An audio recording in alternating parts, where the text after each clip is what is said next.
Mga kabida, isang magandang oras sa lahat at welcome po dito sa aking channel. Ayan, Merry Christmas pala, no? And advance Happy New Year. Barely 8 to 10 hours na lang po. Pasko na po, mga kabida, okay?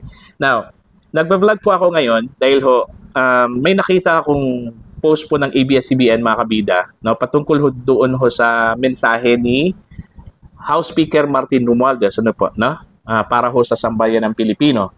Okay?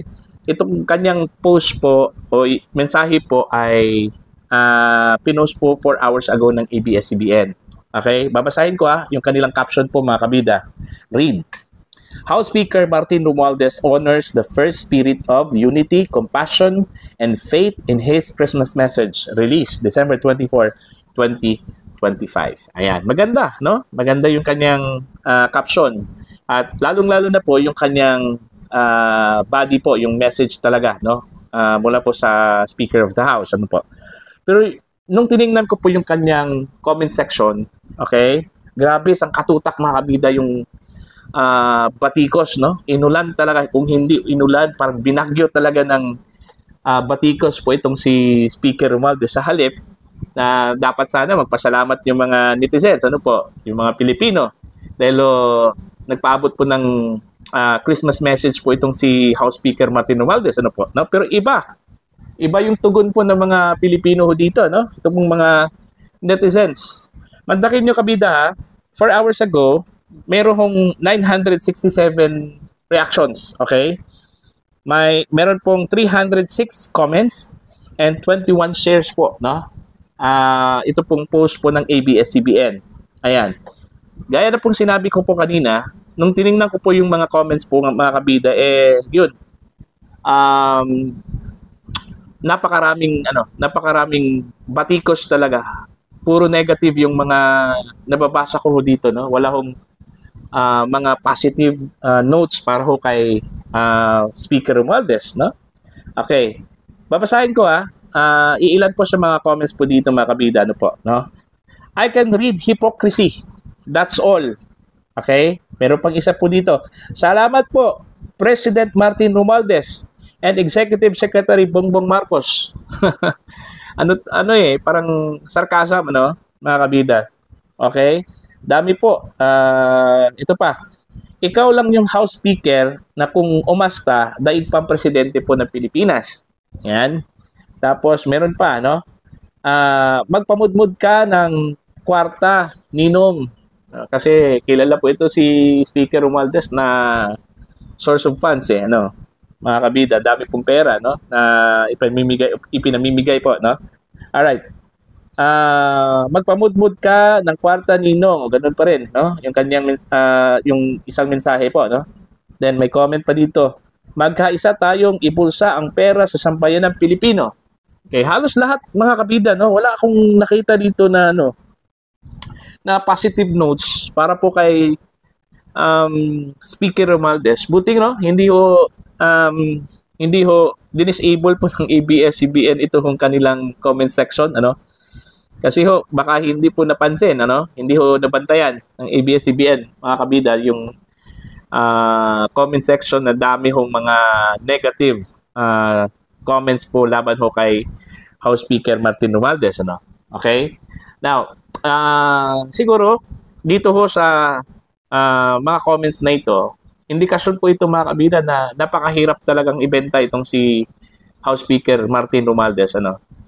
Kahit na po dami na mga Pilipino na nabiyayahan po ng kanyang ayuda, no? Pero matigas pa rin, no? Iba kasi yung image, no? Kumbaga, nung pumasok po yung Marcos administration po, mga kabida, parang yung image po ng House Speaker iba na, no?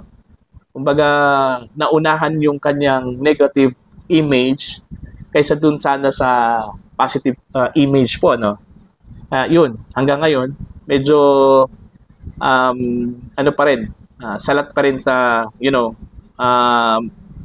yung pagmamahal siguro, no? Shall we say, no? Mula sa mga Pilipino. Siguro meron pong mga nag-idolize po kay Speaker Romualdez. Meron pong mga may gusto po sa kanya, no? Sa kanyang pamamalakad, his politics, ano. Pero mas marami siguro yung galit, no? Dahil ho sa unang-una, may na-observe kasi yung mga Pilipino ho sa Kongreso, no? Particular na sa House of Representatives, ano po mga kabida. Iba yung kanilang tingin po doon kaysa mga nagdaan pong mga Kongreso po, no? House of Representatives. Kaya yun, medyo galit yung mga tao po, no? Sa madaling salita po, mahirap talagang ibenta, no? Kahit na maganda yung kanya intention para ho sa mga Pilipino, pero iba kasi yung return eh. Kumbaga, yung projection po sa kanya, no? Okay? So, yun po, mga kabida, although nakakawa po, no? Kasi ho, siguro nagsisikap po itong si Speaker Romualdez na mapaganda yung kanyang image. Alright? Pero iba talaga, no? Parang walang appeal. So, ito po, no? Ang inabot po ni Speaker Romualdez sa post po ng ABS-CBN, mga kabida, no? Patungkol ho doon sa kanyang mensahe para sa sambayan ng Pilipino. Kaya siguro, ang advice ko na lang siguro kay speaker maganda siguro, mag-bad image ka na lang no? Buti pa yung bad image kasi pag project mo yung sarili mo na yung totoo talagang pagkatao mo, baka tanggapin, ano? O, kagaya po ni Sara, astig, no?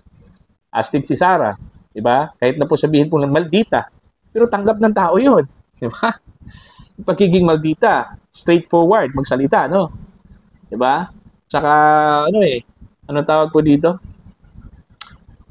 Suplada paminsan-minsan, pero 'yun, tanggap pa rin ng tao 'yun. Kasi ho, totoo. Okay, totoo 'yun. Kaysa nagmamagandang loob ka, tapos yung projection mo sa mga tao mabuting tao, no? Mabuting politiko, no? Pero iba yung actions, okay? Yung kinikilos, no? Yun yung mahirap. Yun po yung mahirap. Kaya siguro sa mga strategies po ni speaker, maganda siguro mag-isip-isip po tayo, no? Kung paano natin o paano ho ninyo palakasin yung kanyang imahe, no? Para sa mga Pilipino, no? Since may 3 taon pa po, no? So, kaya pa. Kaya pa ba? Kaya nga kung titingnan mo lang yung survey mo talaga, yung survey po ng Publicos, no? Dami.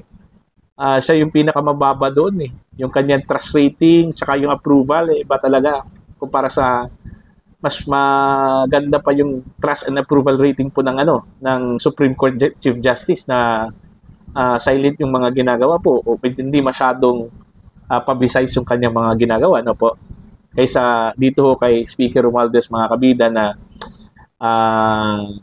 publicly parang shown, no, yung kanyang mga ginagawa, pamimigay po ng mga ayuda, no, umaasa parang presidente po ng Pilipinas.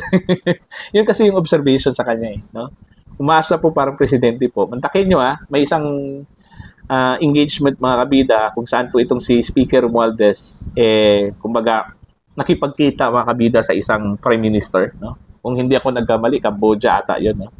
Okay, bilateral meeting. Imagine, mantakin mo bilateral meeting kung tutusin, yung protocol talaga pag bilateral meeting, head of state talaga 'yon, no? And head of state. Okay? Hindi ho head of state and then speaker of the house. Hindi po pwede 'yon, no? Kung protocol ang pagbabasihan po, mga kabida, no? Pero yung nangyari po, yung ka-meeting po ng Prime Minister po ng Cambodia, ay ito pong si Speaker Romualdez. Bilateral meeting yun. No? Diba? Kaya, nabansagan po itong si Speaker, mga kabida, na parang siya yung presidente po ng Pilipinas. At itong si Bongbong po, mga kabida, ay parang executive secretary po niya. No? Diba? So, hindi ho natin masisisi yung taong bayan kung bakit ganun yung kanilang impression po, no, kay Speaker Romualdez. Kahit anong ginawa o gawin na pagandahin yung kanyang image, yun pa rin, no? Negatibo pa rin yung tingin po ng taong bayan po kay Speaker Romualdez po, mga kabida. So, yun. It's a matter of changing strategy siguro yan, no? Para ho sa imahe po ni Speaker Romualdez po, mga kabida. Ayan. So, magandang umaga po o magandang hapon po sa ating lahat, mga kabida. At once again, Merry Christmas po sa ating lahat. At naway pagpalain po tayo ng Diyos, no? At sa ating pag-move on, no? From 2024 doon ho sa 2025, sana marami pa pong magagandang pangyayari sa buhay ho natin at lalong-lalo na po para ho sa ating bansa, mga kabida. Okay? Para sa mga hindi pa po subscribers sa aking channel, you can subscribe. Just click the subscribe button. And of course, click the notification bell para updated po kayo, mga kabida, sa aking mga uploads. Maraming salamat po sa inyong lahat at God bless, mga kabida.